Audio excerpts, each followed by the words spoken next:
तो दोस्तों बंदर मूवी का रिव्यू आ चुका है। इस वीडियो को पहले देख लीजिए, उसके बाद आप फिल्म देखने जाइए। तो सबसे पहले हम कहानी के बारे में बात करेंगे। यहाँ पे अनुराग कश्यप ने जिस तरीके से कहानी को तैयार किया है, वो आजकल के नौजवान, आजकल के लड़के के ऊपर जिस तरीके से मेंटल प्रेशर दिया जाता है या फिर कोई भी कांड वो करे या ना करे, उनके ऊपर जिस तरीके से थोप दिया जाता है, बिना जांच के लोग उसे अपराधी मान लेते हैं, इन सभी चीज के ऊपर उन्होंने फोकस किया है। तो कहानी शुरू होता है समर से, जो कि पहले तो टीवी के दुनिया के बहुत बड़े सितारे थे, लेकिन उसके बाद उनका डाउनफॉल आ जाता है और वो बस स्टेज शो तक ही सीमित रह जाते हैं। उनके जिंदगी का अकेलापन भी उनकी इस मायूसी का एक और कारण है। पैसा गया, फेम गया, अकेले वो रह रहा है। अब इस बीच बंदा करे तो करे क्या? वो डेटिंग ऐप पे एक एक लड़की को बुलाते हैं और फिर रात में वन नाइट स्टैंड हो जाता है और फिर वापस वो अपनी जिंदगी में मशगूल हो जाते हैं। लेकिन इसी बीच गायत्री नाम की एक लड़की उनके जिंदगी में आती है और उसके बाद भाई जीवन पूरा उथल पुथल हो जाता है, क्योंकि उनके साथ टाइम बिताने के बाद उन्हें अचानक से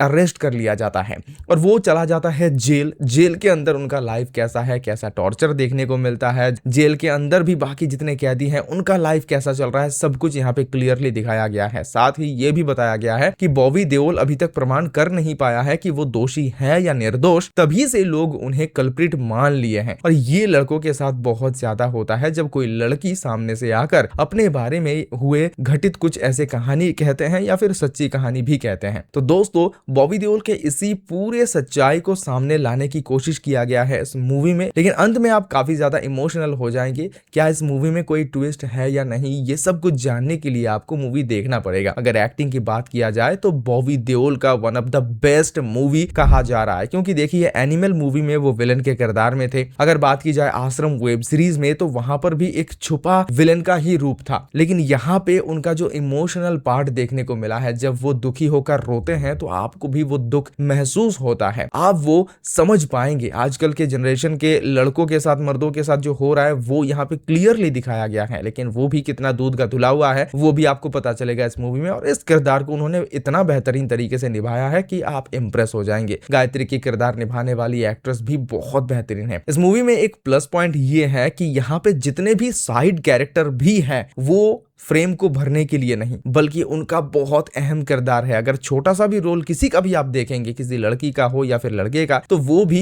स्क्रीन टाइम को एकदम यूटिलाइज करते हुए दिखाई दे रहे हैं। बहुत बेहतरीन तरीके से स्क्रीन प्रेजेंट उन्होंने दिया है। हर एक किरदार बहुत बेहतरीन काम किया है। अगर बात की जाए डायरेक्शन की तो आप कहीं ना कहीं ये सोचने पे मजबूर हो जाएंगे कि क्या मैं लड़की के साइड लूं या फिर लड़के के। तो ये जो कंफ्यूजन है ना, ये बरकरार रखा है भाई। डायरेक्टर बहुत परफेक्टली काम किया है। अगर म्यूजिक की बात किया जाए तो लोग अगर सोच रहे हैं कि इसमें भी हम मांस मसाला वाला वो धुमधक म्यूजिक हम ढूंढेंगे, तो वो नहीं मिलेगा। यहाँ थोड़ा अलग टेस्ट अप्लाई किया गया है। जिस तरीके से हमने गैंग्स ऑफ वासीपुर में जो हम गाना सुन रहे थे वो अलग टाइप का था, वो बहुत ढूंढ के निकाला गया गाना था। वो गाना हिट हुआ तब जाकर लोग सुनने लगे और तब लगा कि भाई ये भी एक कैटेगरी है, इसे हम पसंद कर सकते हैं। इसका भी एक गाना रिलीज हुआ था, आप लोगों ने शायद सुना था, जेल के अंदर वो गाना फिल्माया गया था। तो इसमें कुछ ऐसे ही अजीब अजीब टाइप का गाना सुनने को मिलेगा जो अगर आप पसंद करेंगे, जो नॉर्मली लोग शायद नहीं सुनते हैं, उन्हें भी पसंद आएगा अगर अच्छे से आप सुनेंगे, महसूस करेंगे उसके लिरिक्स को। तो दोस्तों फुल ऑन मिस्ट्री है, कहानी भी काफी दमदार है। ये मूवी वैसा ही काम कर रहा है।